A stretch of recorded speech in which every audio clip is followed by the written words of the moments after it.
हर रोज की तरह किरण सुबह सवेरे बेदार हुई और सूरज की पहली किरणों के जमीन पर पड़ते ही अपने खूबसूरत बाग की तरफ चल दी। ये बाग उसकी दादी की मिरास था और इसका सबसे कीमती हिस्सा सेबों का एक छोटा सा कता था, जहां सेब की दरख्तों पर सुर्ख और सुनहरे सेब झूमते थे।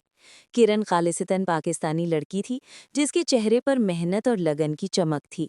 उसने हमेशा की तरह शलवार कमीज पहनी थी और सर पर दुपट्टा ओढ़े वो अपने बाग की देखभाल में मगन हो जाती। उसके हाथ में एक छोटा सा टोकरा होता और आंखों में सुकून की रोशनी। आज भी वो सेब के दरख्तों के पास पहुंची।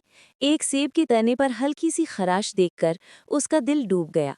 वो फौरन दरख्त के पास बैठ गई, जैसे किसी बीमार बच्चे के पास माँ बैठती है।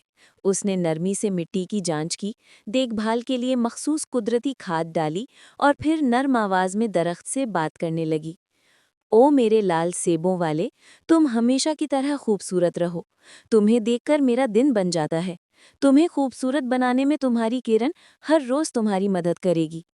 वो सेबों को छूती, उनकी चमक की तारीफ करती और ऐसे दरख्तों को पानी देती जो ज्यादा सूरज की तपिश महसूस कर रहे होते। जब कोई सेब पूरी तरह पककर जमीन पर गिर जाता, तो वो उसे टोकरी में रख लेती। वो जमीन पर गिरे हुए सेबों को कभी जाया नहीं करती थी। उनसे लजीज मुरब्बा बनता या वो उन्हें गांव के बच्चों में बांट देती। किरण का बाग सिर्फ फलों का बाग नहीं था, ये उसका फन था, उसका सुकून। जब वो अपने सेबों के दरख्तों के बीच खड़ी होती, तो वो सिर्फ एक पाकिस्तानी लड़की नहीं लगती थी जो बाग की देखभाल कर रही हो, बल्कि वो सेबों की रानी लगती थी जो अपने सुर्ख और सुनहरे जवाहरात की मुहाफिज थी। शाम को जब वो टोकरी भरे वापस लौटती, तो उसके कदमों में हल्की सी थकन होती, मगर चेहरे पर उस कामयाबी की मुस्कुराहट होती जो फितरत के करीब रहकर मिलती है।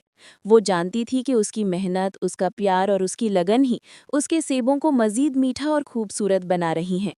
मगर फिर किरण उदास थी क्योंकि किसी ने लाइक और सब्सक्राइब नहीं किया।